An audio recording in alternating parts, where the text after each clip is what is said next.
boa tarde, muito obrigado pela presença. Um prazer dar início, não é, à apresentação desse trabalho que a Ana Maria Nogales vem coordenando aqui na DIPOS, das projeções populacionais das regiões administrativas do Distrito Federal. É o primeiro esforço, até onde eu entendo, nesse sentido, não é, Ana? Depois você pode esclarecer isso melhor na sua apresentação.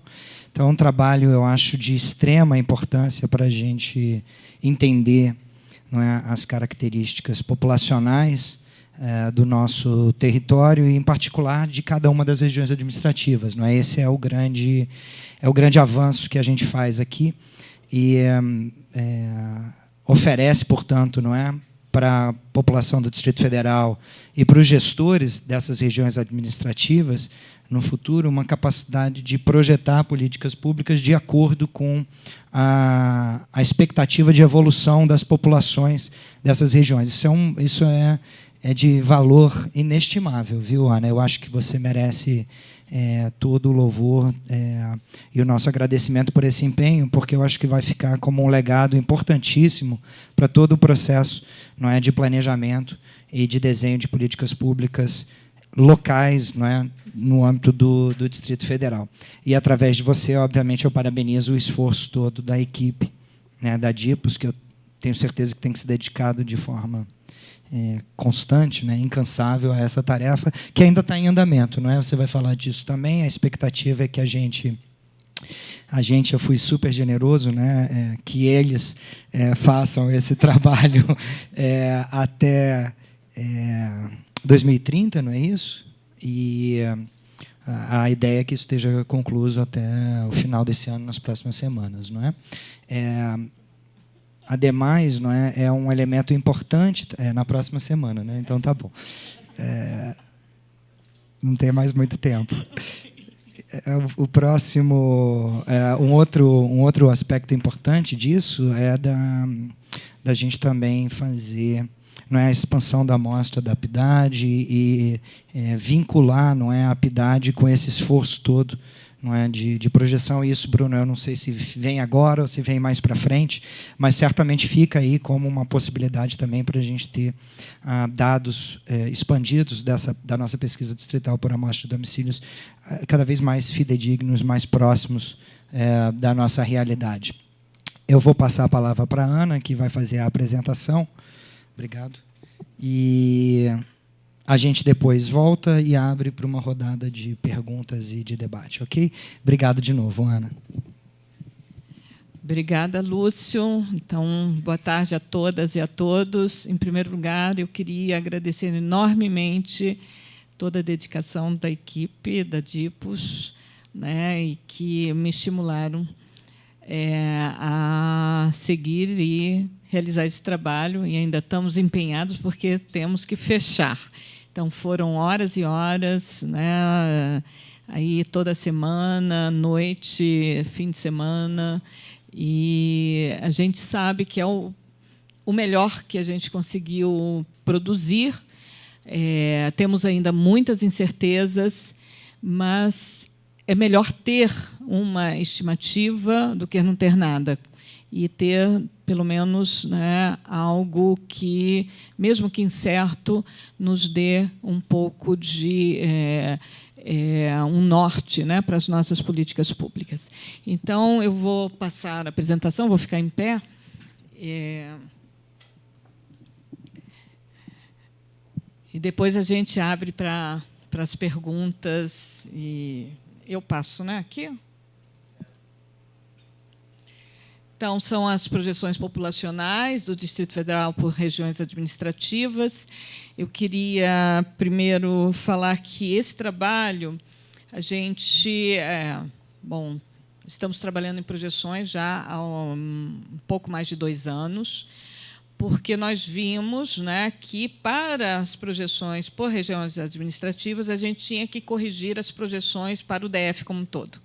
E esse foi um trabalho que nós nos engajamos junto com o IBGE para que ele fizesse a revisão das projeções, e o IBGE entendeu positivamente, e nós trabalhamos em conjunto com eles durante 1 ano e meio para que, então, fossem realizadas as revisões das projeções, que saíram recentemente, em setembro agora desse ano, e, a partir dessa revisão, nós fizemos, então, as projeções para as regiões administrativas. Então, tudo que a gente vai apresentar aqui tem uma compatibilização com as projeções do IBGE.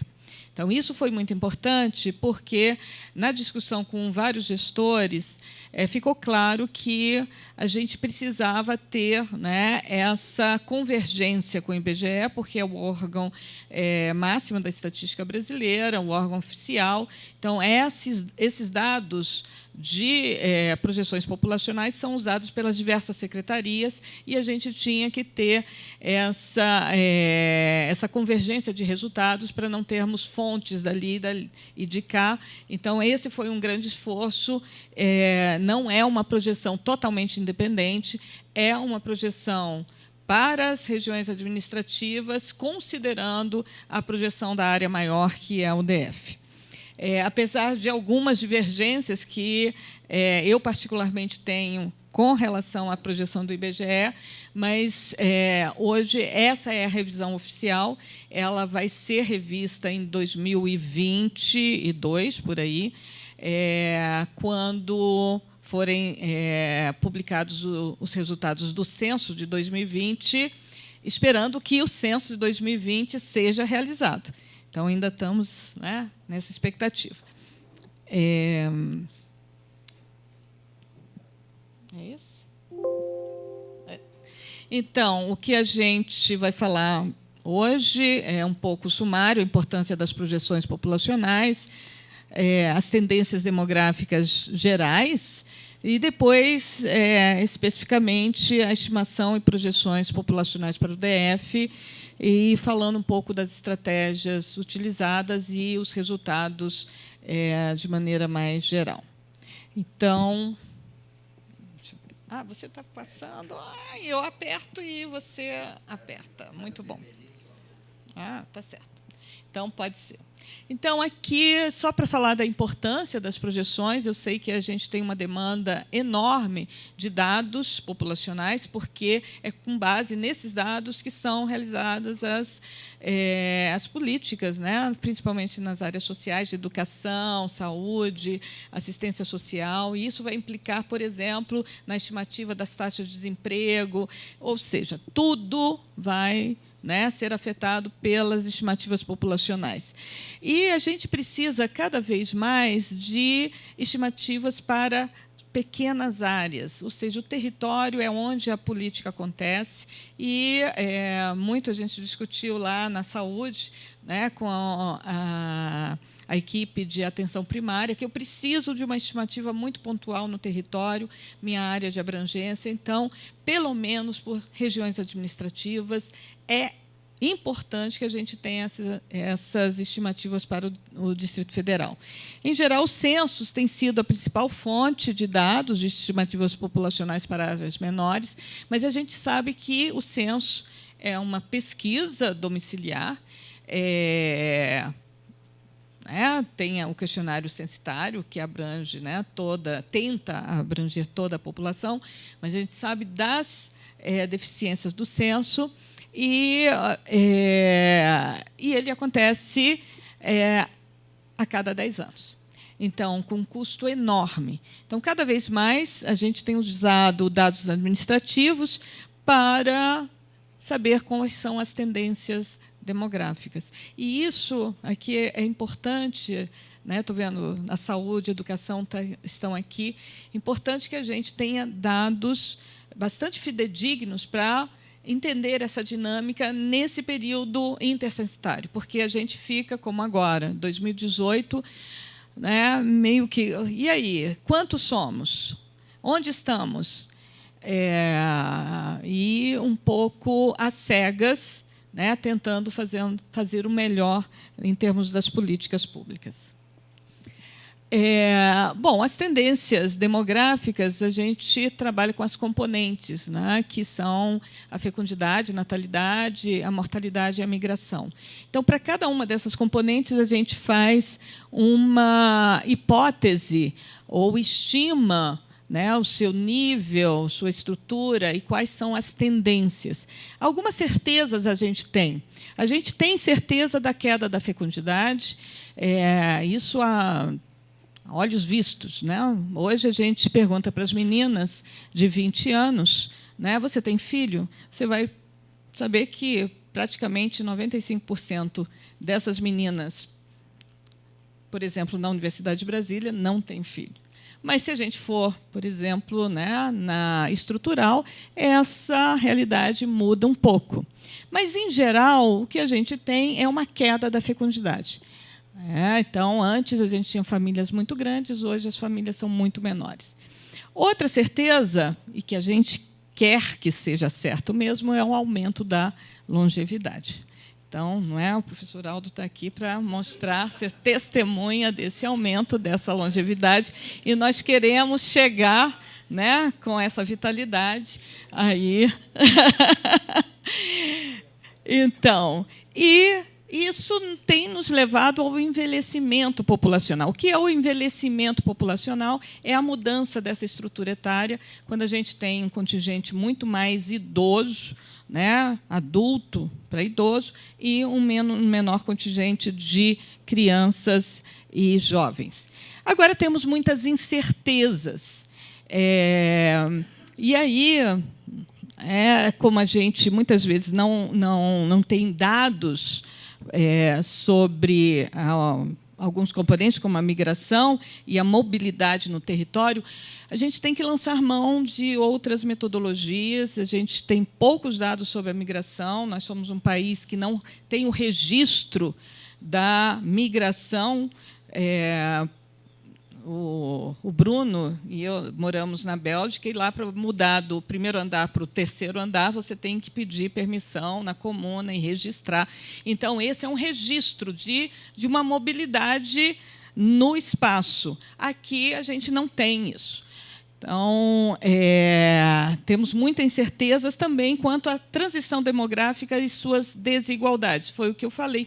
Qual é a transição, como é que está essa queda da fecundidade ou aumento da longevidade, né, em outros territórios, por exemplo, na estrutural, em Planaltina? Como é que são essas diferenças? Então, essas são incertezas importantes a serem consideradas. Então, os dados necessários para estimar e projetar uma população, que a gente lançou mão, os censos demográficos, as estatísticas vitais, e eu agradeço aqui, né, a equipe do GIASA e da Secretaria de Saúde, que nos forneceu prontamente dados desagregados de nascimentos e óbitos. Outros registros administrativos, como os registros da educação, e nós usamos aqui CAESB, SEB e outros registros também. E a gente vai trabalhar com essa equação, chamada equação de balanço, onde a população no futuro vai ser a população no instante inicial, mais os nascimentos, menos os óbitos, e a gente vai ver o saldo migratório aí entre imigrantes e emigrantes. Pode passar. Bom, então, aqui, só para falar da transição demográfica, que nós estamos num processo de envelhecimento e muito rápido. A gente tem passado, né, de uma característica de uma população, se a gente vir, por exemplo, a estrutura etária do DF em 1970, é uma estrutura etária bastante jovem, muitas crianças. Então, uma pirâmide que a gente chama de base alargada, e isso mudou muito rapidamente, onde a gente, né, alcança, já estamos praticamente na fase de pós-transição, onde nós temos aí, né, vários casais que decidiram não ter filhos. A gente chama esses casais, os casais chamados DINK, né, Double Income No Kids. Então, a gente vê no território, né, essas desigualdades. No centro da cidade, você vê muitos arranjos familiares unipessoais, pessoas morando sozinhas, inclusive em hotéis. temos exemplo aqui, e, né, pessoas morando com famílias, né, grandes, por exemplo, em grandes casas, como a gente tem aqui no DF, né, Parkway, né, recebendo sol, piscina, etc. Então, são vários modos de vida. Pode passar. Bom, essa é a projeção para o DF, que a gente tem, né, de 2000 a 2030. Vocês vejam, nós tínhamos já, em 2000, uma estrutura em processo de transição, processo de envelhecimento, é a linha preta, e nós vamos para 2030, a linha azul, uma população muito envelhecida. Então, esse processo foi muito rápido, a gente muda totalmente a configuração da população do DF, e a gente ainda está falando em explosão demográfica. Eu falo, gente, não, muito pelo contrário. A gente vai se dar conta, a gente não se dá conta dessa transformação, mas andem, né, nas quadras, nas superquadras, no centro de Ceilândia, vocês vão encontrar cada vez mais idosos e menos crianças. As crianças estão nos territórios mais vulneráveis, infelizmente, né, onde a gente tem ainda uma maior fecundidade. E, então, a partir desse cenário é que nós começamos a trabalhar a desagregação da população no território. Como é que essa população vai se distribuir no território? Então, o que a gente tinha era uma informação para 2010. A última informação mais detalhada, né, foi o censo de 2010. A partir daí, nós temos as pesquisas domiciliares e nós temos alguns registros e estimativas. Então, nós usamos, né, todas essas informações. Pode passar? Só para mostrar que a população está crescendo, mas cada vez num ritmo menor. Então, essa é a revisão, né, de 2018 do IBGE. A gente vai chegar em 3,4 milhões, mas num ritmo muito menor de crescimento. Ou seja, aí, além da fecundidade que cai, nós temos também uma migração que cai. Então, a gente não tem mais aqueles fluxos migratórios, né, para o Distrito Federal. Pode passar? Como eu falei, esses são os valores implícitos nessa projeção do IBGE, a queda da fecundidade. Vejam, está estimado chegar a 1,63, isso é muito menor que a França hoje, menor que a Suécia. A gente está com uns índices de fecundidade muito baixos. Abaixo de 2,1 quer dizer que nós estamos abaixo do nível de reposição.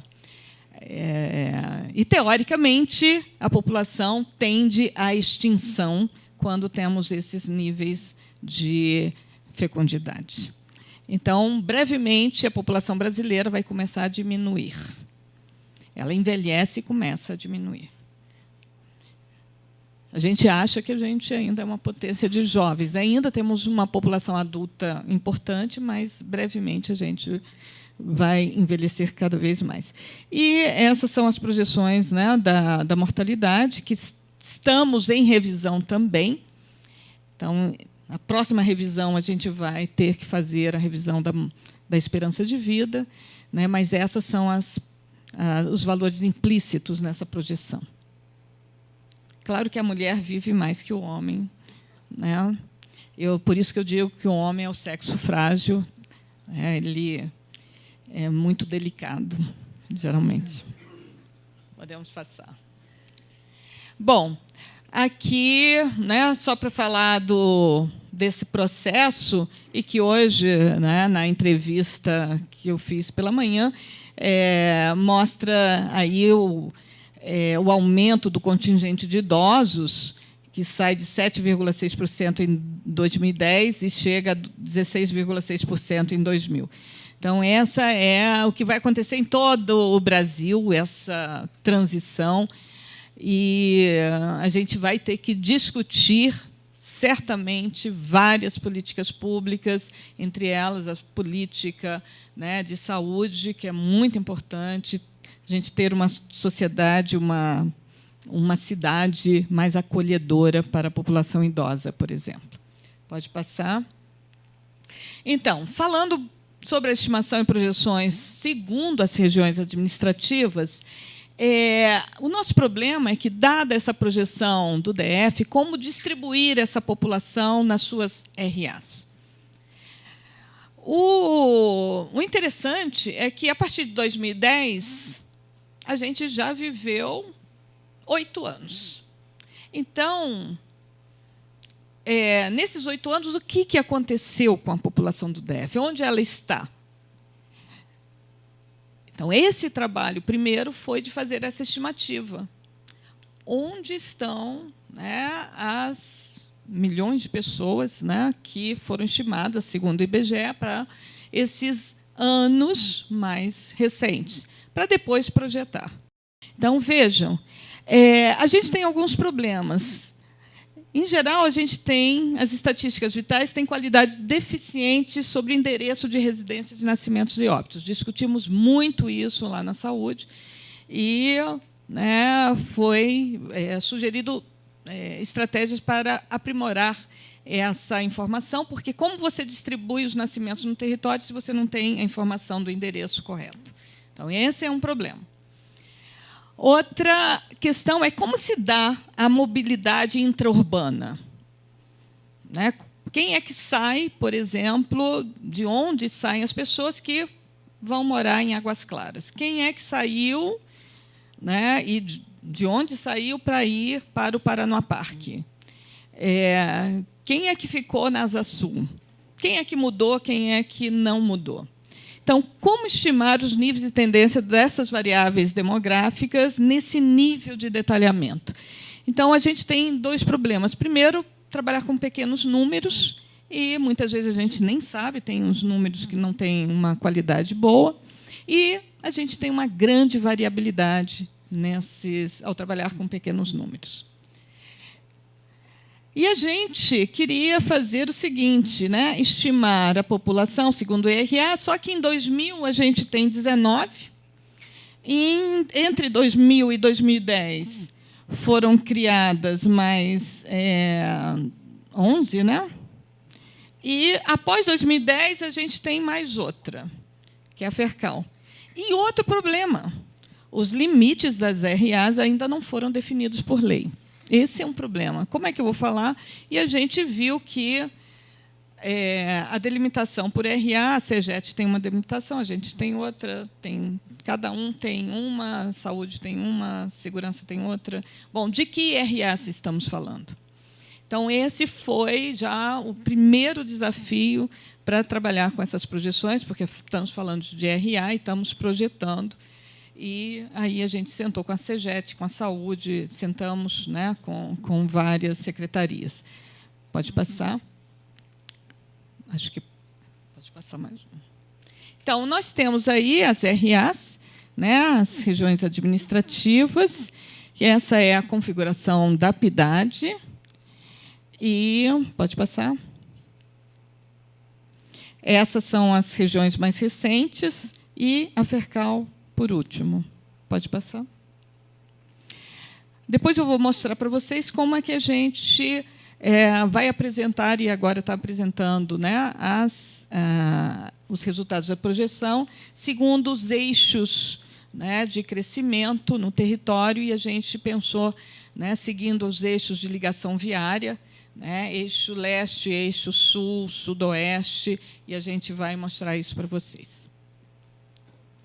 Bom, a estratégia de projeção utilizada foi uma estratégia que busca, né, trabalhar com a hierarquia de unidades espaciais. Então, a gente tem o DF, que já tínhamos a projeção, a gente tem as regiões administrativas, que é para essas unidades que a gente quer ter os resultados, mas a gente sabe que as regiões administrativas elas são muito heterogêneas. Então, a gente tem, por exemplo, o plano piloto, nós temos Asa Sul, Asa Norte, mas tem o Noroeste, que tem uma dinâmica muito diferente. A gente tem a Ceilândia, que tem o centro da Ceilândia, mas tem o sol nascente. Nós temos o Paranoá, que tem o núcleo, né, urbano do Paranoá, mas tivemos mais recentemente o Paranoá Parque. Então, como trabalhar, né, pensar, né, em fazer projeções para essas RAs se elas são muito heterogêneas? Então, nós decidimos trabalhar num nível menor e identificar o que a gente chamou de localidades.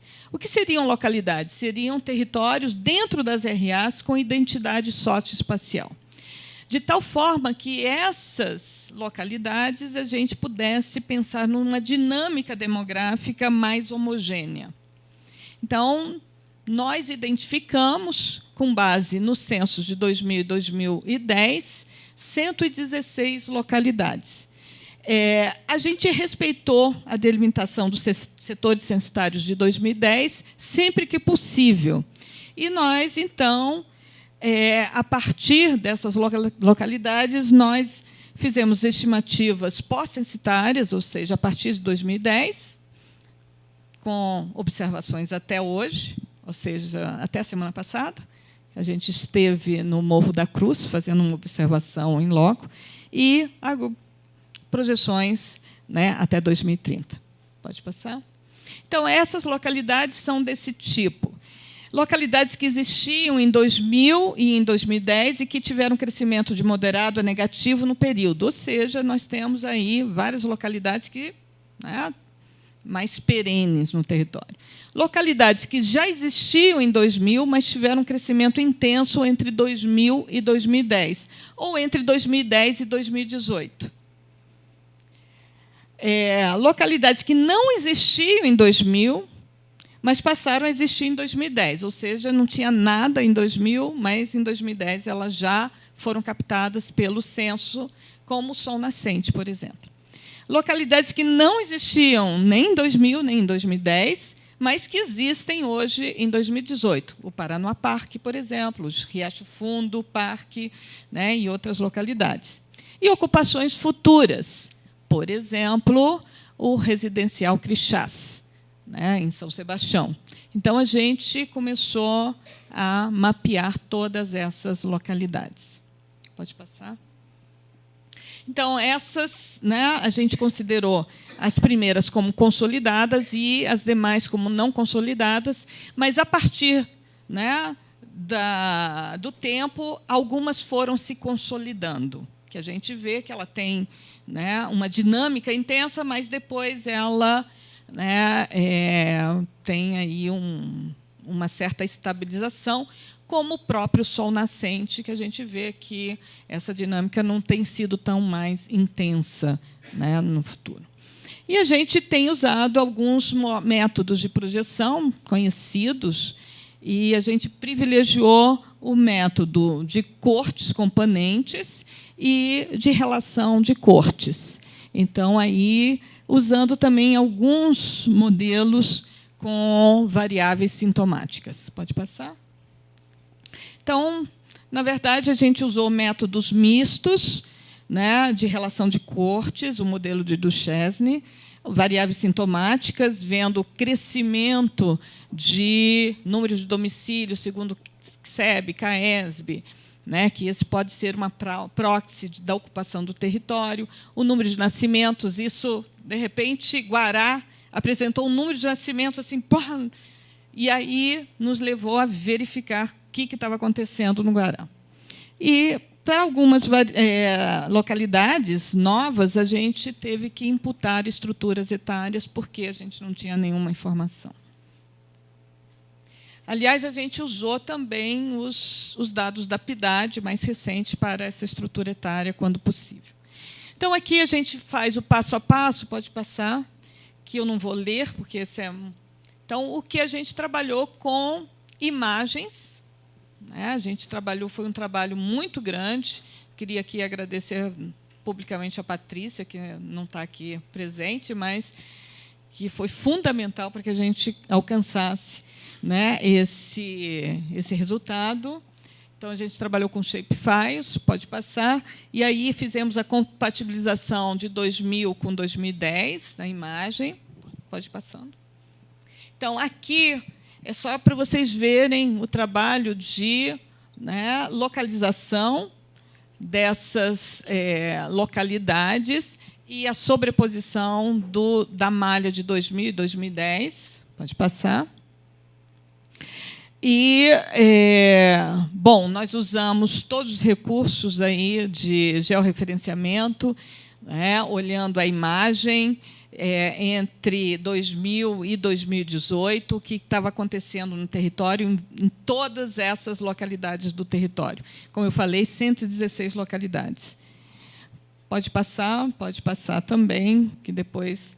Esse é já um resultado, né, das nossas projeções, que nós, aqui, né, para apresentar, nós dividimos em eixos. Nós temos os dados que vão ser publicados por região administrativa, por sexo e idade. E, para as idades menores que 20, idades detalhadas, e 20 acima em grupos quinquenais, até 90 anos. Então, esses vão ser os dados que a gente vai passar, justamente para atender a educação, atender a saúde, né? E, claro, se houver necessidade, a gente pode fazer alguma aí uma interpolação, alguma coisa assim, para ter estimativas para outros grupos etários. Mas aqui a gente vê, por exemplo, em termos de distribuição da população, a gente tem, por exemplo, pouca modificação, né, do cenário entre 2010 e 2020, que a gente já tem os dados projetados até 2020. Na sexta-feira, a gente espera ter até 2030. Mas vocês veem que o oeste distante... pode voltar 3 mapas. Onde tem um mapa? Antes. Só para mostrar para vocês. Pode antes. Aí. Então, o oeste distante é aqui, né, que a gente... Braslândia, Ceilândia, Itaguatinga. Essa é a região, são as 3, né, regiões que têm o maior contingente populacional. A gente viu que houve uma diminuição na participação, mas continua com, né, um volume populacional bastante importante. A gente tem o oeste próximo, que é Águas Claras. Pode passar. Águas Claras, aí, nesse eixo, né, que vai da EPTG, Vicente Pires. Pode passar. Vamos lá no gráfico. Aí. A gente teve um crescimento bastante grande, sobretudo pelo crescimento, a partir de 2010, de Vicente Pires e Águas Claras. A gente tem aí, e, claro, né, nós temos a esqui estrutural, que teve um crescimento, né, mais desordenado ali de ocupação da Chácara Santa Luzia, e, mais recentemente, o 26 de setembro, ali em Vicente Pires. O sudoeste distante é a região que vai ali para o Recanto da Zema, Samambaia, então, seguindo a BR-060. Então, a gente pôs esses eixos, né, seguindo essas BRs. A BR-060, que vai para Goiânia, vocês veem que tem um crescimento também, né, importante, sobretudo pela ocupação do Riacho Fundo 2. O sudoeste próximo permaneceu ali, que é aqui, onde vai Núcleo Bandeirante.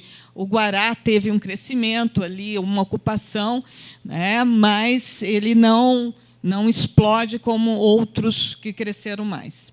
A região sul, que é a BR-040, que vai para o Gama, vejam que a participação dela diminuiu. Então, teve um crescimento muito menos intenso e essa participação diminui. Então, é Gama, Santa Maria. O leste, vejam a importância do leste. O leste é a região do Paranoá, então, nós temos aí a ocupação do Paranoá Parque, São Sebastião e, sobretudo, com a ocupação do Morro da Cruz, e também os Jardins Mangueiral. Então, toda essa região né, ela aumenta, hoje está com 10%, quer dizer, vai ter 10% em 2020, e se planeja a ocupação do Itapuã Parque com mais, eu ouvi dizer, 12 mil unidades. Então, isso vai ter um impacto nessa região muito forte. Vejam que o eixo norte, que é Planaltina, Sobradinho, ele decresce como a região central. Então, nós temos aí onde cresce a cidade. A cidade cresce para o oeste próximo, que é a ocupação de Águas Claras e Vicente Pires, o sudoeste distante, que é a ocupação de Riacho Fundo 2, e a região leste, que é a ocupação do São Sebastião, Jardins Mangueiral, né? E, dentro de São Sebastião, o Morro da Cruz, e, no Morro da Cruz, o Residencial Crixás. Pode passar. E aqui tem as taxas de crescimento que vocês podem... Antes. Volta.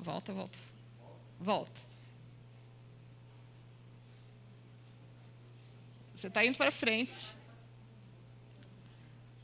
Menos. Você foi para frente. Você está indo para frente. Agora está voltando.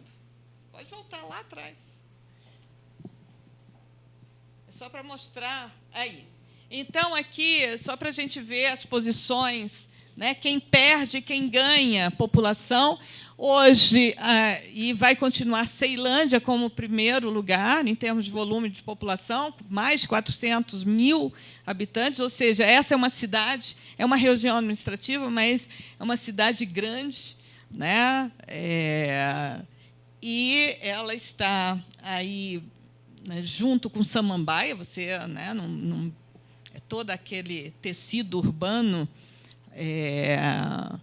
e junto com Taguatinga, que você mal diferencia. Então, ali você tem praticamente 1 milhão de habitantes só nessas 3 regiões administrativas. Mas quem ganha, né, de 2000 até 2020 é Águas Claras e também o Riacho Fundo 2. Então, são regiões administrativas que cresceram muito com projetos habitacionais, seja do governo, como também da iniciativa privada, como Águas Claras.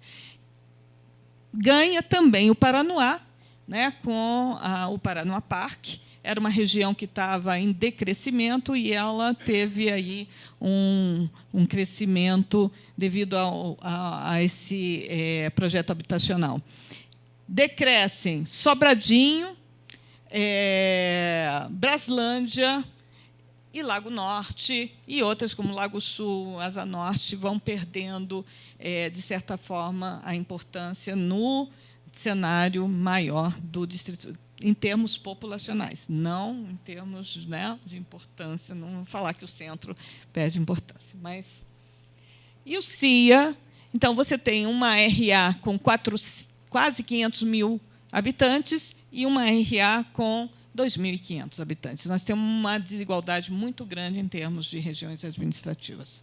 Pode passar? Então, aqui, só para mostrar as estruturas etárias, para vocês verem que nós temos dinâmicas muito diferentes. Isso é o plano piloto. Então, nós temos, de 2010 até 2020, né, as estruturas envelhecendo. Então, aqui, o plano piloto, a gente tem aí poucas crianças, uma estrutura muito envelhecida, pode ir passando, que a gente vai vendo. O Gama, uma estrutura em transição, né? Pode ir passando. Sobradinho, 2. Taguatinga, está vendo? Já bem mais envelhecida que Sobradinho. Pode passar. Planaltina. Então, todas elas, né? Ceilândia. Ceilândia é surpreendente como essa população envelheceu. Hoje, o maior contingente de população idosa está aí em Ceilândia. Recanto das Emas, Samambaia, Itapuã, que tem essa estrutura muito, né, esquisita, que mostra essa ocupação, né, recente. Então, quanto mais recente a ocupação, mais, né, disforme é a pirâmide. O Esquia, vocês estão vendo aqui, né, muitos jovens. Isso daqui é muito pela Chácara Santa Luzia, né, essa ocupação de muito baixa renda. Pode ir. O Riacho Fundo 2, né, uma ocupação, né, dos conjuntos habitacionais, que tem esse formato. Pode passar. E aqui a gente vê como é que foi a ocupação. Vejam, aqui é o Riacho Fundo 2, em 2010. Pode passar? Olha como cresceu em 2018 toda essa franja, né? São os conjuntos habitacionais. Antes, aí, não sei se vocês estão vendo aqui, todo esse conjunto habitacional e mais, né, nessa via de ligação ali do Recanto das Emas com Gama, também ao longo você tem toda uma ocupação. Então, isso muda a dinâmica desse território. Pode passar? O Jardim Botânico. E aqui a gente tem os Jardins Mangueiral. Em 2010 não tinha nada. Não tinha nada? Olha. Então, volta, Laerte, só para a gente mostrar. Nada. 2018 para frente. Pode passar. Aí. Então, isso que é... Então, esse estudo, com as imagens, né, foi nos dando essa informação do território, como é que é essa ocupação desse território. Pode passar.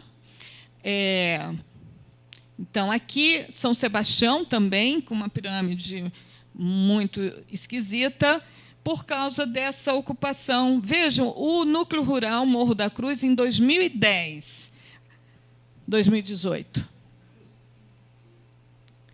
É impressionante. Aí nós fomos lá, né, observar essa ocupação para fazer essa estimativa, né, do número de domicílios, e nós fizemos, porque nós não temos dados nem da CAESB, nem da SEB, foi muito difícil. Até 2014 não tínhamos nada no Morro da Cruz. Essa pirâmide de Águas Claras, muito esquisita, porque é assim que é a ocupação, as famílias com seus filhos, então sempre tem uma cinturinha aí nas idades jovens, pode passar. Esse é Águas Claras, em 2010 e em 2018. Vejam que é onde houve, né, a ocupação de grandes torres, porque Águas Claras são grandes torres. Parece que não está ocupado, né, quando você vê assim. Alta densidade. Parece que é mais gente aqui em Arniqueiras do que Águas Claras vertical. Mas nós temos em Águas Claras, acho que 4 vezes mais a população de Arniqueiras. Pode passar. Pirâmide do Paranoá. E o Paranoá, vocês estão vendo, essa, né, que não crescia, e a instalação do Paranoá Parque a partir de 2016, então, essa ocupação. Pode ir. Então, alguns desafios que a gente tem, que a gente gostaria de ter alguns métodos mais probabilísticos para a gente incorporar a incerteza que nós falamos desde o início. Mas ainda não foi possível, esses métodos para áreas pequenas ainda não existem, estão em desenvolvimento, então isso é para pesquisas. E, quem sabe, né, na próxima gestão que a gente tiver aí, com o Lúcio, num futuro muito distante, a gente possa fazer projeções. Eu fiz esse trabalho em 2004 para Seduma, era o que é a atual CEGET, né, com o Sérgio e com a Mônica, e a gente está fazendo de novo, ou seja, é um trabalho que foi feito muito rapidamente, claro que tem imperfeições, e que a gente vai, né, aprimorando com a informação de vocês e aprimorando as estimativas. Pode passar? Eu queria, né, aqui apresentar a equipe da DIPOS, que trabalhou muito intensamente na elaboração desse estudo, e agradecer enormemente a Patrícia, que está lá atrás, ao Sérgio e ao Alisson, que eu não sei se ainda está aí, né, porque foram imprescindíveis, né, na elaboração desse estudo. Muito obrigada.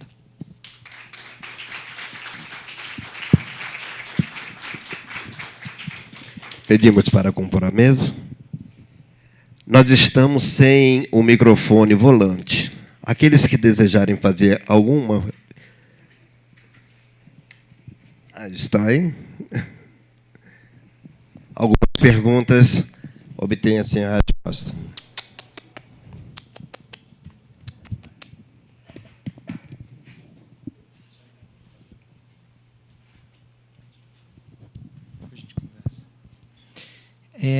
Então, parabéns, Ana, pelo trabalho. É excelente, extremamente importante. A gente vai abrir agora para uma rodada de perguntas e, no final, acho que a gente pode fazer alguns comentários aqui. Peço que aqueles que queiram perguntar se apresentem, digam seu nome e a sua instituição. Muito obrigado. Sérgio, está inscrito? Alto. O colega da imprensa pode ficar à vontade para perguntar no momento que quiser, tá ok? Se quiser começar. Bom, primeiramente, eu acho que já foram feitos todos os cumprimentos à Ana, mas eu acho que eu gostaria de ressaltar que esse trabalho é de suma importância, né? Porque eu acho que é um trabalho que já vai se tornar referência, já é referência na medida em que ele foi apresentado, para a formulação das políticas públicas no futuro, e não só as políticas sociais, que ela enfatizou aqui, mas eu vejo muito na minha área, as políticas urbanas dependem muito da questão demográfica. E esse trabalho que a gente colaborou um pouco, a gente vê a importância disso, por exemplo, para o PDOT, para o novo PDOT. Fundamental, né? Porque são justamente as tendências demográficas e espacializadas no território, e principalmente dentro desse estudo que ela fez pelos eixos, né, que vão realmente mostrar para onde o território vai crescer. Então, isso é fundamental. E, enfim, outros rebatimentos, eu acho que esse trabalho já é uma referência. A Ana é realmente genial. Enfim, é muito bacana. Bom, enfim, e o que eu queria falar com relação à pergunta, né? Eu achei muito legal essa coisa da sua divisão pelos eixos, né? Que, na verdade, são mais do que eixos, você pegou regiões, e que tem alguma coincidência com as UPTs. Então, você acabou fazendo um mix, né, entre os eixos, né, que a gente sempre também enfatiza nas nossas apresentações, essa questão dos eixos que sempre tiveram presente no planejamento urbano do DF, com as UPTs, que é outra dinâmica de planejamento, que ainda não foi implementada, mas que é muito interessante também. E a forma como você divide, inclusive são 7 regiões, coincide com as 7 UPTs e tem alguma coincidência, não total, mas tem alguma coincidência. E aí eu queria observar uma coisa, quer dizer, quando você percebe que, de fato, o crescimento futuro vai estar mais concentrado, né, nos eixos sudoeste próximo e leste, não sei se foram esses dois que você enfatizou, né? E também o eixo oeste próximo, né? Acho que foi sudoeste próximo, oeste próximo e o leste. O sudoeste próximo e o oeste, eles são eixos que, desde o PEOT, que foi o primeiro plano de desenvolvimento urbano feito no DF, depois do relatório do plano piloto, ainda na década de 70, em 77, ele já apontava esse eixo como eixo preferencial, né? Do ponto de vista da geomorfologia do território, enfim, da questão com a ligação com a parte sudoeste, com os eixos das BRs 40, 60 e mesmo a 70 lá em cima, né, já era a área que os urbanistas, né, as pessoas que fizeram a análise, já vinham como uma área preferencial e por onde, de fato, o DF cresceu, né? Mas você aponta uma coisa que já estava sendo vista já de alguns anos para cá, que é esse crescimento surpreendente para o lado leste, que ela é a área mais desfavorável para o crescimento, né? Porque ela está na área mais sensível ambientalmente, né? A APA do São Bartolomeu era o futuro reservatório de abastecimento d'água, que foi frustrada a sua construção exatamente porque esse crescimento se voltou para lá. Isso tem uma relação com a crise hídrica, porque possivelmente a gente teria uma situação muito mais confortável se esse reservatório tivesse sido implementado e não indo buscar água em Corumbá, um custo muito maior, né? Então, esse crescimento que você aponta, e nós tivemos lá em Morro da Cruz, é algo assustador, né? Vocês viram aí nas imagens, mas mais assustador é ir lá em loco e ver, né? E ver ainda que essa ocupação ela ainda tem muitos vazios, né? Então, ela pode e vai se adensar numa área muito sensível. Então, acho que esse trabalho coloca uns alertas muito importantes para o planejamento urbano. Enfim, isso é uma das coisas só que eu estou apontando, estou vendo, mas tem muitas outras coisas interessantes, muitos insights que você traz, que eu acho que são fundamentais e, pô, só te parabenizo imensamente. Ana Maria, cumprimentos pelo trabalho de sua equipe, né, que é uma coisa que vai nos orientar, não só em políticas públicas, mas também nas pesquisas geográficas que precisam dessa base populacional essencial, tendo a localização, não é? Nós estamos prestes a, não sei se a Câmara Legislativa aprova ou não as poligonais, eu sempre falei aqui sobre esse assunto, ele é delicado na medida em que ele pode inviabilizar o censo, não é? No sentido que a gente quer, de apanhar as 31 reais e ficar apenas com a 19. Não sei entender qual é o impacto que tem se isso fica para o ano que vem, temos praticamente uma Câmara Legislativa renovada, não sei se eles vão se agregar para aprovar, e em que medida isso tem alguma ingerência no que o IBGE vai ter que fazer como preparação do censo de 2020, ele já tem que começar o ano que vem, se já não começou esse ano.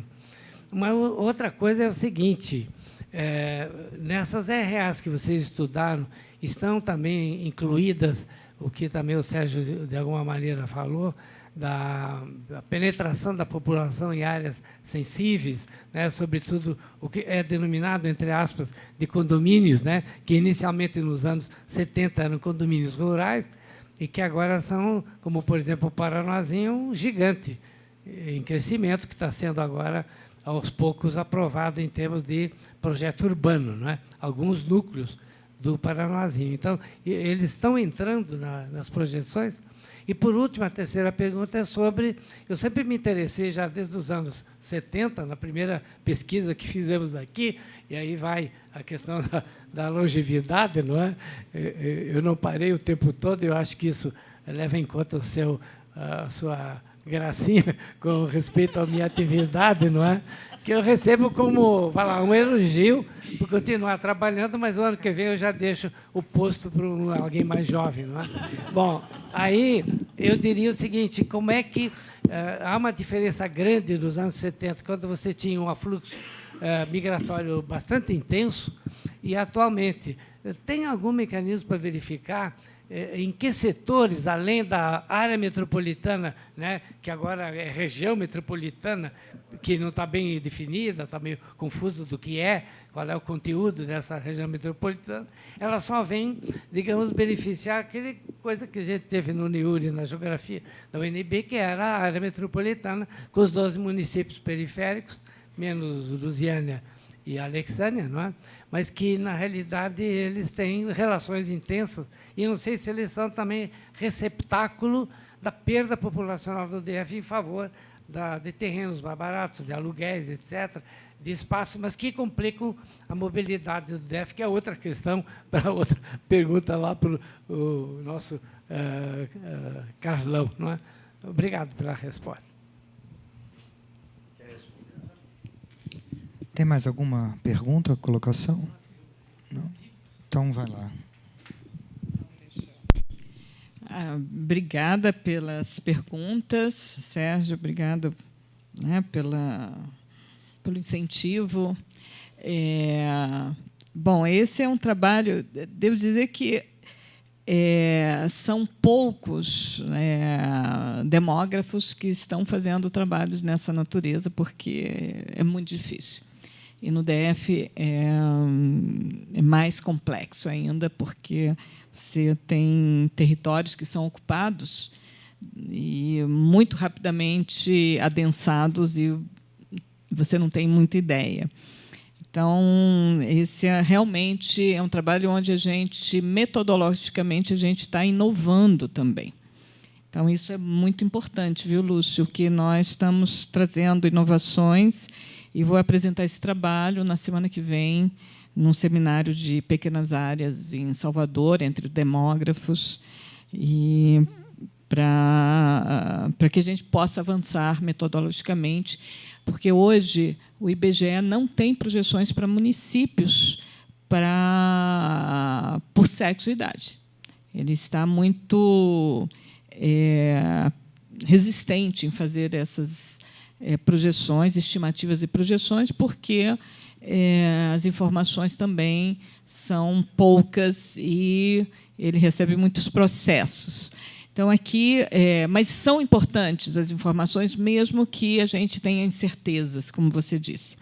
Sobre a divisão do território, eu acho que a gente tem, as UPTs, e foi um pouco pensando nesses eixos, e isso que a gente mais ou menos agrupou essas regiões.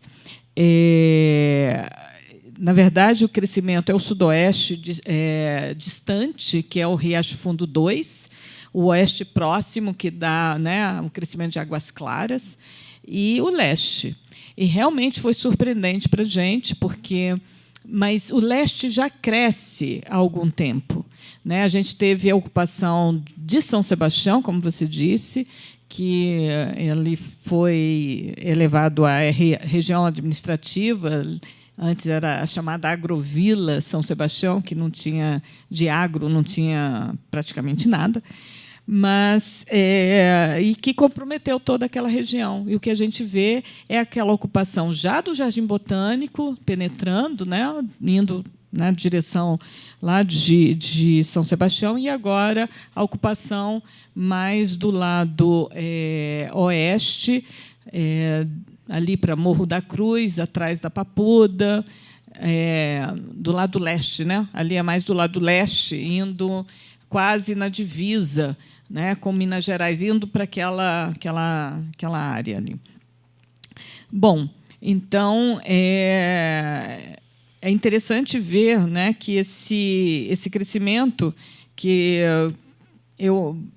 a gente não esperava. Uma vez eu fiz projeções para a CAESB e me perguntaram: professora, onde que vai ter novas invasões? Eu falei, supostamente a gente prevê que a gestão do território será muito bem realizada e que não haverá ocupação irregular. Só que isso ultrapassa. E eu sei que a GFIS esteve presente, mas, como a gente viu, é uma ocupação que vai ser permanente ali, e a gente estimou uma população em 2015, acho que 24 mil habitantes no Morro da Cruz, e em 2020 já para umas 30 e poucos mil habitantes. Ou seja, é uma pequena cidade. Sobre o impacto da não delimitação, professor Aldo, eu acho que isso é um risco muito grande a gente não ter, mais uma vez, dados referenciados no território que possam nos ajudar na composição do que a gente chama de regiões administrativas. Então, hoje a gente tem muita dificuldade em delimitar, porque cada um tem a sua delimitação. Esse nosso estudo está permitindo, de certa forma, que o reagrupamento das localidades possa atender a várias delimitações hoje presentes, mas seria desejável que a delimitação já tivesse sido aprovada, qualquer que seja ela. Mas aí a gente sabe o que é Riacho Fundo 1, o que é Riacho Fundo 2, o que é Guará, o que é o Jardim Botânico, por exemplo. O nosso Jardim Botânico, nosso Codeplan, é muito diferente do Jardim Botânico da CEGET. Então, isso tem uma implicação. E a gente está considerando, sim, todas as ocupações, todo o território. Então, a gente mapeou todo o território, inclusive áreas rurais. Então, foi pedacinho por pedacinho do território. Nós vimos que o crescimento em algumas áreas rurais teve um crescimento acelerado entre 2000 e 2010, como água quente, mas isso já diminui a partir de 2015. Então, a gente fez isso observando imagens, né, no Google e também com dados, quando possível, de SEB e CAESB, né, que são mais pontuais. E, certamente, a gente está perdendo população para os nossos municípios adjacentes. Então, essa é uma dinâmica que, né, acontece. Agora, esse cotidiano, esse ir e vir, e a mudança que existe, né, de ir para lá e para cá, isso é muito difícil de ser mensurado, como eu coloquei. Mas que nós perdemos muita população, principalmente de baixa renda, porque, nesses últimos anos, os programas habitacionais Minha Casa Minha Vida, do nível 1, né, de mais baixa renda, eles aconteceram, sobretudo, nesses municípios adjacentes, como Águas Lindas, Valparaíso, Cocalzinho, a gente vê, né, esses conjuntos habitacionais, e essa população do DF, parte foi ocupar esse território. Obrigada. Por favor, tem uma pergunta ali atrás, depois o Bruno aqui na frente. Eu também vou me inscrever. Mais alguém? Então, acho que a gente pode encerrar com essa rodada e aí a Ana faz seus comentários finais, tá ok? Por favor. Boa tarde. Eu sou Gisele, trabalho na Gerência de Informação e Análise de Situação de Saúde, na Vigilância Epidemiológica da Secretaria de Saúde do DF. E, na verdade, assim, eu não tenho uma pergunta, mas eu quero falar um pouco dessa experiência, né, do trabalho que a gente realizou em parceria com a Codeplan, com a CEGET, né? Então, assim, nós, nessa gerência, trabalhamos com os sistemas de informação da vigilância epidemiológica. E, desde a década de 80, a gente já vivencia, né, essas dificuldades de ir ajustando essa população em pequenos territórios, né, dentro de pequenas áreas no território. Então, uma iniciativa da vigilância em saúde local, nós começamos a trabalhar com área de abrangência de centros de saúde, como uma forma de tentar conhecer essa população no menor nível na localidade, mas sabendo que essa população tinha problemas. Mas a gente precisa disso, como a Ana colocou, né? A gente precisa, para planejar distribuição de vacina, pequenas ações, né? Atendimento dessa população, porque, sem isso, não tem como planejar, né, e oferecer, disponibilizar as condições para que o trabalho aconteça, né, nessa área. E, então, ao longo do tempo, esse processo ele continuou acontecendo, mas eu posso dizer que ele veio se perdendo, né, porque tanto a estrutura dos centros de saúde foi sendo reorganizada, né, perdendo espaço, as áreas crescendo, as novas RA surgindo sem a delimitação territorial. Então, tudo isso foi dificultando muito o nosso trabalho, né, e trazendo margens enormes de erro nessa estimativa, né, muitas vezes, da população daquelas pequenas áreas. E, quando foi esse ano, então, né, a gente teve uma mudança no modelo de atenção à saúde que fez com que a gente tivesse que repensar, porque, se já não existem os centros de saúde, como é que eu faço para planejar essa população nesse nível? E aí começou toda essa discussão de setores censitários, de que população utilizar, né, para que a equipe de atenção à saúde pudesse conhecer o seu território e a sua população. E aí eu quero agradecer, porque esse trabalho que a Ana realizou, ele, na verdade, ele abre as portas para toda uma reestruturação e um avanço na saúde. Por quê? Porque, a partir de agora, a gente já não vai mais precisar, você vê, sem conhecimento de causa, tentar estimar uma população por uma localidade. A gente vai passar a ter essa população por localidade. Claro que permanece um desafio, que é harmonizar ainda mais essas localidades, porque, então, com essas localidades, agora não é mais a lógica da saúde, né, como área de abrangência do centro de saúde. Não, é uma localidade dentro de uma RA. Né? Então, é claro que ainda tem muitos desafios de alinhamento, de ajustes, né, entre CEGETs, entre Codeplan e a saúde, né, e todas as outras áreas, mas eu acho que, assim, a gente conseguiu avançar muito né, nesses alinhamentos, e a partir do momento que a gente conseguir ter a aprovação dessas poligonais, né, e uma vontade política também para que, de fato, a gente consiga planejar esse território, né, porque muitas dessas áreas que foram mencionadas, onde houve crescimento, a gente não tem equipamentos de saúde previstos para lá. Então, como atender essa população, né, se você tem uma verdadeira cidade e você não tem, às vezes, nenhum serviço de saúde, ou tem um centro de saúde, né, uma unidade de saúde, agora com as equipes, mas a gente vê que equipes que ainda estão se organizando, tendo que se estruturar para chegar até esses locais, né? Então, é mais parabenizar, agradecer e dizer que, realmente, esse trabalho vai ser de muita, muita utilidade prática para a saúde. Obrigada.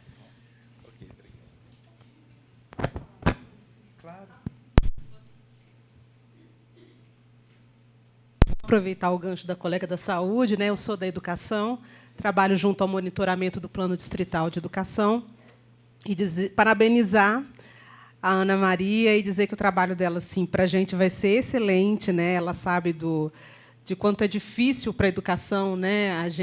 E eu fico chocada quando eu vejo cada área. Eu falo, meu Deus, cabe uma escola aí? Será que planejaram o local, né, para a gente construir, transporte, tudo? Então, a gente fica muito feliz quando um trabalho desse é realizado, né? E, dentro da Secretaria de Educação, a gente faz também um trabalho junto ao MEC, justamente porque cada estado e cada município hoje tem um plano de educação, né, que é válido por 10 anos. E, todo ano, a gente faz um relatório de monitoramento. E a gente sente dificuldade dos nossos colegas, os municípios, que realmente eles não têm esse trabalho de estatística. E a gente já solicitou, enquanto MEC, e já tivemos a negativa do IBGE semana passada, dizendo que não vão fazer, realmente, oficialmente. Então, não são todos também os estados brasileiros que têm uma companhia de planejamento, né, um instituto de estatística, e, quando a gente se reúne no país, a gente vê o quanto o Distrito Federal, quanto a Codeplan, assim, ela já avançou em relação, né, ao Brasil nesse aspecto, né? Então, eu sempre falo assim, gente, eu já tenho uma projeção, foi o Instituto, a Codeplan que fez, né? Aí eles falam até assim, não, o IDF é o Vaticano, né? Vocês têm sempre tudo, né? Mas, realmente, assim, eu queria parabenizar essa desagregação por idade, para a gente, assim, vai ser fenomenal, né? E esse trabalho vai ser fantástico, e vai ser muito mais fácil a gente monitorar para ver realmente se o DF está cumprindo as suas metas dentro da educação. Obrigada, Maria. Bom, parabéns, Ana. Acho que é redundante elogiar o trabalho, acho que foi super importante. A gente vai poder ter agora o denominador melhor calculado, né? Sempre é importante ter isso. A minha pergunta era muito simples, assim, na verdade, pegando também um pouco o gancho do Sérgio, assim, quando a gente olha as áreas que cresceram, quer dizer, tem localidades tipo Morro da Cruz, que é, de fato, um crescimento desordenado, mas muitas coisas induzidas pelo Estado, né? Águas Claras é uma região induzida pelo Estado, Paranoá-Parque, Riacho Fundo 2. Quer dizer, quanto do crescimento foi tão desordenado no espaço ou quanto foi induzido pelo Estado? Talvez fosse legal a gente ter uma ideia, porque, por exemplo, quando a gente olha lá o Jardim Mangueiral, não é só o Jardim Mangueiral, do outro lado da rua foi a Terracap que fez aquele loteamento inteiro, né? Então, assim, tem um lado que o Estado está também controlando o crescimento da cidade, né? Até que ponto direcionando o crescimento da cidade. Então, eu acho que era legal também ter essa visão, quer dizer, o quão planejado é isso, né? Quer dizer, não tinha escola para o Paranoá Parque, né? Aquela coisa toda. Enfim, era um pouco essa, que você fizesse uma reflexão nesse sentido. Eu vou só um último ponto, Ana, rápido, que sim, Jussânio, você quer falar? Na minha fala, você quer falar na minha fala? Passa. Não, fica à vontade, Jussânio, por favor, não faça o comentário. É só para que você fale. Eu achei muito importante o depoimento aqui da saúde. Eu acho que esse trabalho integrado, o quanto de benefício que traz para as estatísticas, para as projeções, para os levantamentos, como esse da demografia. E aí, na sua fala, eu queria te lembrar de comentar sobre o Conselho Consultivo da PIDAD. Então, provocado pelo Jussane, eu vou falar primeiro sobre isso e depois. Não, uma das ações estruturantes que nós fizemos aqui na Codeplan nesse período foi, primeiro, institucionalizar a PIMAD, a nossa pesquisa metropolitana por amostra de domicílios, que não estava prevista ainda num arcabouço legal definitivo, e ele agora está, né, dentro do decreto que também regulamenta a nova PIDAD. E talvez a grande inovação nesse processo seja a criação desse conselho consultivo, composto por diversos órgãos da estrutura do Distrito Federal, com direito à voz e à opinião e à sugestão, não é, e acompanhamento de todo o processo de elaboração do questionário e da amostra e depois da aplicação do trabalho de campo. Então, isso dá uma dimensão muito mais colaborativa e institucionaliza a colaboração e a cooperação entre os órgãos do Distrito Federal no âmbito da construção da própria PIMAD. Óbvio que a responsabilidade final por execução e por definição, não é, de amostra de questionário segue sendo da Codeplan, é natural que seja assim, mas abre-se esse caminho institucional para a cooperação, que foi algo que a gente fez em várias das nossas ações, é a lógica que orientou várias das nossas ações estruturantes aqui na Codeplan, como a criação do sistema de informação estatística do Distrito Federal, que também parte do mesmo pressuposto, da mesma lógica. Então, obrigado, Jussane, por me lembrar de falar disso. A pergunta, o comentário que eu ia fazer, Ana, não sei bem se é uma pergunta ainda, eu gostei muito das pirâmides etárias para cada uma das regiões administrativas. Acho que ali tem muito para ser explorado, sobre algo que você falou no começo da sua fala, que é essa relação entre nível de desenvolvimento econômico, vamos chamar assim, e o processo de transição demográfica, né? Ou seja, em sociedades mais desenvolvidas, mais ricas, você tem esse processo de transição, não é, para redução da natalidade e redução da mortalidade também, não é isso? Mais acentuado do que em outras. Você chegou a reparar isso já olhando? Então, eu tenho uma pergunta, né? Você chegou a reparar isso comparando essas pirâmides? Você já teve essa possibilidade de comparar essas pirâmides demográficas que você apresentou aqui? E há aí um paralelo com outros estudos que nós já fizemos aqui na Codeplan. Eu lembrei, por exemplo, de um que foi feito no âmbito da discussão do Criança Candanga, em que a gente faz um mapeamento por região administrativa das populações conforme faixa etária. E reparamos, por exemplo, que tem muito mais criança e adolescente nas regiões mais vulneráveis, né? Você, inclusive, mencionou isso. As pirâmides, os desenhos que você fez, né, desses processos, confirmam essa expectativa e aí demonstram, né, momentos diferentes da transição demográfica no Distrito Federal em relação à renda da localidade, principalmente. Então, esse é o meu ponto. Obrigado de novo. Eu acho que a gente pode concluir com as suas palavras, então eu peço que você encerre também o evento depois, até como uma forma de te homenagear pelo excelente trabalho. É uma grande homenagem, eu sei, mas, enfim, que continua, né? Que você ainda não terminou e que vai avançar ainda e vai dar muitos frutos, porque vocês pretendem chegar até 2030, e eu acho que isso vai ser extremamente interessante e importante para as próximas gestões aqui no Distrito Federal. Então, obrigado. Tá? Obrigada, Lúcio. Então, queria muito agradecer, né, as palavras da Gisele, que vem estimulando a gente a, né, pensar mais sobre esse território e as demandas para as políticas públicas.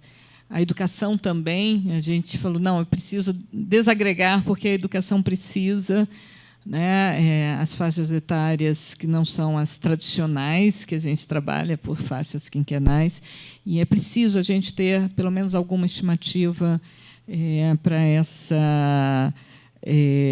essas faixas, né, de 4 a 17 anos, que nós temos o PDE aí, né, que enfoca justamente essas faixas etárias.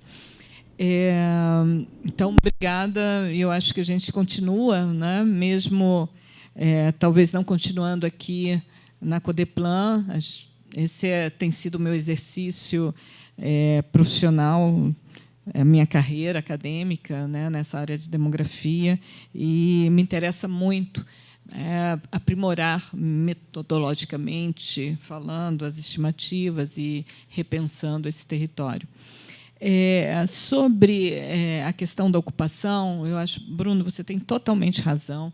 A gente tem aí uma indução do Estado, um planejamento, e isso nos ajuda muito. Quando a gente trabalhou em 2004, Sérgio, a Mônica também estava, a gente já havia previsto algumas ocupações, algumas não aconteceram, né?